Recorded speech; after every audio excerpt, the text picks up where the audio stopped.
¿Cómo les va? Tercera clase de Comunicación 1. Estamos ya en la frontera entre el siglo XIX y el siglo XX.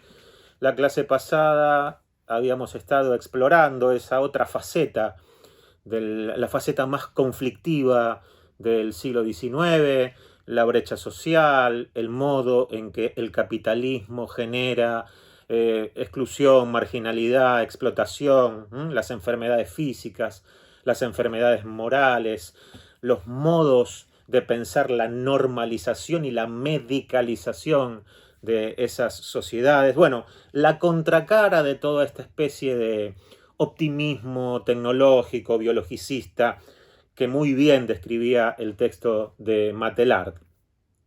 Ciertamente, Susana Murillo, de cuyo texto estamos hablando, ha trabajado muy especialmente con los textos de Michel Foucault, que también tienen para leer en la bibliografía. Foucault es, sin ninguna duda, además de un pensador brillante y prolífico del siglo XX, uno de los grandes críticos de la modernidad. Pero ciertamente, y esto es abro una especie de paréntesis porque no nos vamos a detener en esta cuestión, el siglo XIX tuvo efectivamente sus grandes críticos, ¿no? Y hubo tres figuras estelares que prácticamente todos los autores y académicos coinciden en conceder a estos tres pensadores, casi podríamos decir, el estar a la vanguardia de esa crítica. Uno de ellos es Nietzsche, un filósofo alemán que ha propuesto lo que él llamaba la transvaloración de todos los valores, ¿no? O sea, revertir todo aquello que el pensamiento occidental había puesto como un valor supremo, los valores fundamentalmente del bien, de la verdad, de la moral, ¿no? O sea, Nietzsche interpreta o reinterpreta, si se quiere, el discurso de la filosofía de Occidente, ¿no? Para producir este quiebre, para denunciar esta falla. El otro autor, sin ninguna duda, es Marx. Algo hemos visto de Marx cuando describimos la situación del capitalismo del siglo XIX, el capitalismo industrial. Marx, que además además de ser un gran filósofo, economista y sociólogo, ¿no? Es considerado uno de los tres maestros de la sospecha, ¿no? Uno de estos tres autores que sospechan de la interpretación moderna, en este caso de las teorías clásicas de la economía, ¿no? Entonces lee a los clásicos de la economía para trabajar sobre sus silencios, sus contradicciones, sus ambigüedades, sobre lo que callan, y elabora, obviamente, a partir de esto, introduce su propia teoría de la organización social capitalista. El tercer autor, el tercer maestro de la sospecha y gran crítico de la modernidad es Sigmund Freud, obviamente, quien descubre que más allá de lo que Occidente había considerado la centralidad del comportamiento, del pensamiento y de la conducta, o sea, de las conductas las conductas conscientes, latía un lenguaje inconsciente que era el responsable, en definitiva, de estas conductas, de estos pensamientos, de estos modos de pensar y de actuar. Por lo tanto, tres maestros de la sospecha que dudaron, que sospecharon de las construcciones filosóficas, de las construcciones psicológicas, en el caso de Freud, y de las construcciones, vamos a llamarlas así, económicas o económico-sociales, en el caso de Marx.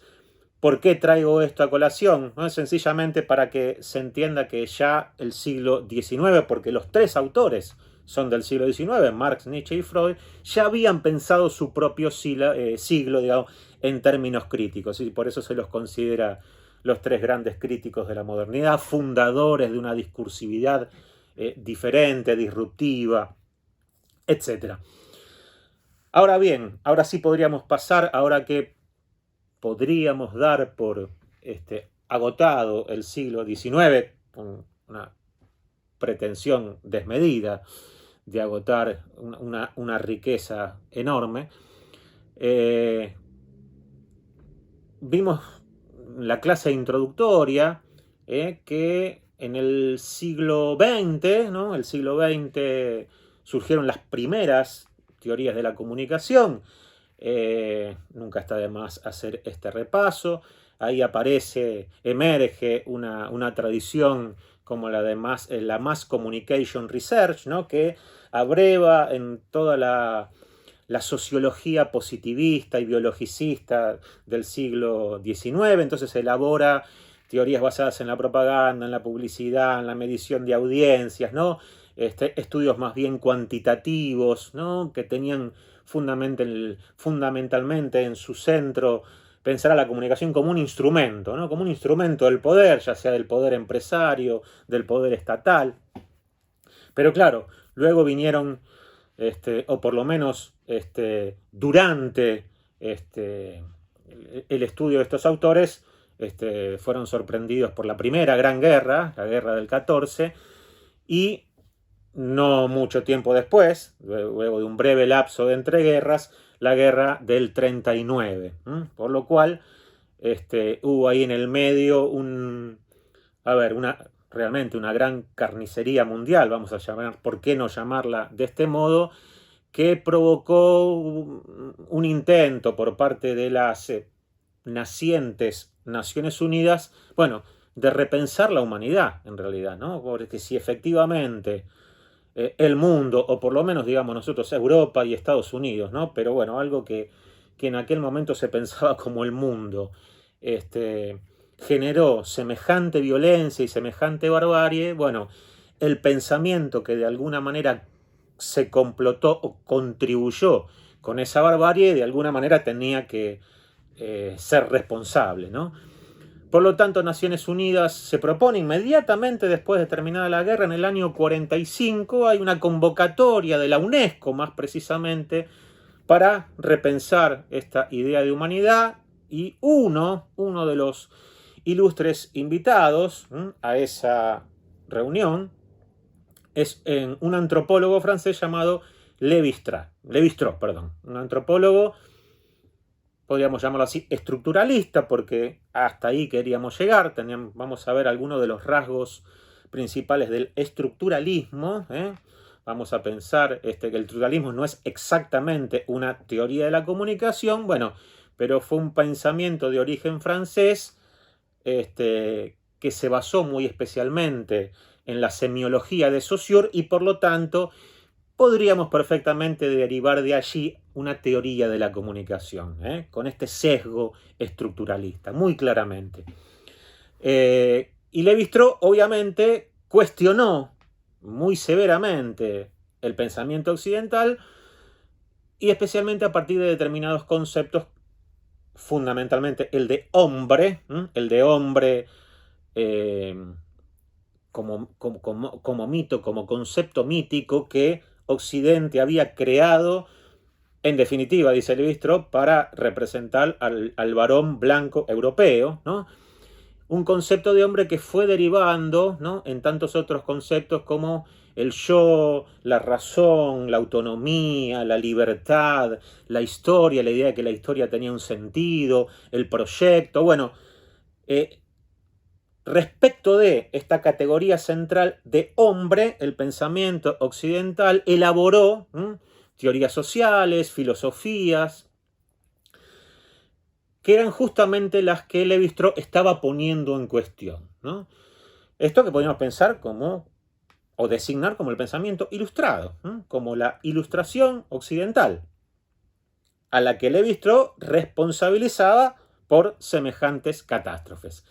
A diferencia de estos pensadores autodenominados humanistas, Lévi-Strauss denunciaba que se trataba eso de un humanismo absolutamente abstracto, ¿no?, descarnado, que nada tenía que ver con las relaciones humanas concretas, y muchísimo menos con las realidades de pueblos orientales, de pueblos desconocidos para Occidente, que él sí se había ocupado en analizar y en estudiar.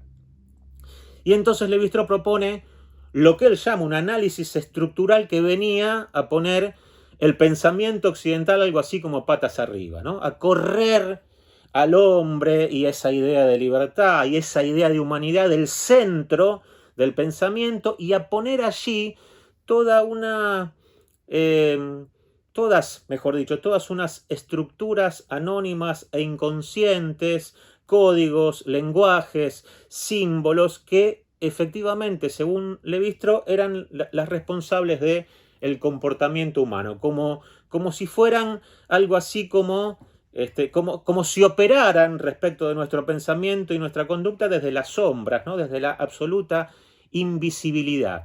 Eran esas estructuras, esos códigos, esos lenguajes, esos sistemas de signos, porque Levi-Strauss también fue un discípulo de Saussure, las que efectivamente podían explicar el comportamiento de una determinada sociedad, de una determinada cultura. Entonces ahora el foco ya no se ponía en la idea de un sujeto que piensa, de un sujeto consciente, de un sujeto que construye la historia, sino por el contrario, ese foco era puesto en estos sistemas, en estas estructuras, en estos códigos anónimos que sí efectivamente regulan las relaciones sociales, culturales, políticas, etcétera, etcétera.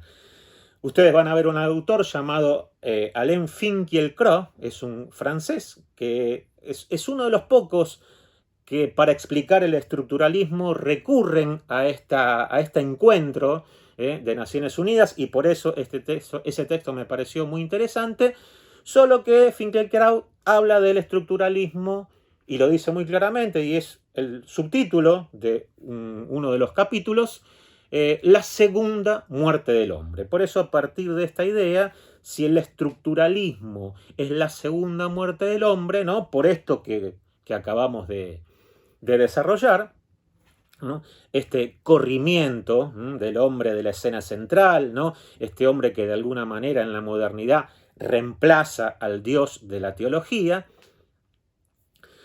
Pero hay un autor que acabamos de ver de manera muy superficial, que es Sigmund Freud, y él habla de las 3 heridas narcisistas, que son algo así como las heridas infligidas en el orgullo de la humanidad, por decirlo de alguna manera. Y entonces la primera de esas heridas narcisistas, dice Freud, es la herida infligida por Copérnico, ¿no? Copérnico, que en virtud del descubrimiento o de su teoría heliocéntrica, ¿no? Corre a la Tierra de esa centralidad y pone en ese centro al Sol. En todo caso, la Tierra y los planetas son los que giran alrededor del Sol. Por lo tanto, ¿por qué primera herida? Bueno, porque la Tierra se corría del centro del mundo. La Tierra, nuestro planeta, el planeta que habitamos, no es el centro del mundo, y efectivamente esto lo demuestra Copérnico. Primer cachetazo en el egocentrismo del hombre con mayúsculas, blanco, europeo, podríamos agregar. Segunda herida narcisista, Darwin. Darwin corre al hombre del centro de la creación, ¿no? Porque lo que Darwin demuestra, más allá de que esto ha tenido luego ciertas pequeñas correcciones, demuestra que en realidad la especie humana simplemente adopta un camino diferente del camino que toma el primate, ¿no? Es una rama que se aparta de los primates, y Darwin reconoce entre ambos un antecedente, un antepasado en común. Por lo tanto, el hombre no es de ninguna manera el centro de ninguna creación, sino simplemente una especie más, y por otra parte podríamos agregar bastante inadaptada, ¿no? Comparada con otras especies vivientes. Segundo cachetazo, entonces, Darwin. Y el tercero justamente es el psicoanálisis, ¿no? El psicoanálisis que con el descubrimiento del inconsciente lo que hace es correr a la conciencia o el pensamiento hiperracionalista de ese centro, ¿no? El centro no es ese hombre, no es ese yo, no es la conciencia, ¿no? Sino una estructura inconsciente que otro psicoanalista discípulo de Freud, Jacques Lacan, dice que tiene la misma, mejor dicho, que el lenguaje tiene la estructura del inconsciente. Por lo tanto, ya estamos estamos ante 3 muertes, ¿no? Por llamarlo metafóricamente, por supuesto, 3 muertes del hombre previas al análisis estructural, ¿no? Entonces, ¿por qué no? Propongo, en realidad, humildemente, considerar al estructuralismo como la 4ª muerte del hombre, no la 2ª, tal como lo considera Finkielkraut. Y entonces ahí sí podemos hacer podemos cerrar, ¿no?, esa idea. Copérnico, Darwin, el inconsciente, si ustedes quieren, Freud, ya que le estamos poniendo nombres propios, y el análisis estructural, que definitivamente corre al hombre del centro, vamos a llamarlo así, de la creación científica, ¿no? Hay un modo completamente diferente de pensar el conocimiento humano, la episteme, eso que Foucault llamaba la episteme, y es justamente a partir de esta idea de estructura tomada muy claramente y explícitamente del sistema social de la lengua de Saussure para pensar de qué manera ese modo de entender, esa relación entre elementos, entre humanos, entre palabras, entre objetos, perfectamente, se podría pensar justamente con el modelo que Saussure crea para la lengua, ¿no? Esa estructura o esa retícula relacional donde cada elemento solo tiene un valor en relación con los otros elementos que componen el sistema, con esa regla del juego, ¿no? Por lo tanto, digo, la clase que viene de todas maneras vamos a profundizar sobre esta idea. Lo de hoy es simplemente una introducción. ¿Por qué no pensar el estructuralismo, entonces, digo, como la 4ª muerte del hombre, siempre y cuando, ¿no?, se entienda perfectamente que no hay ningún hombre de carne y hueso que se muera, sino que es el concepto de hombre y el concepto de humanidad que Occidente creó a su propia imagen y semejanza. Nos vemos en la 4ª clase.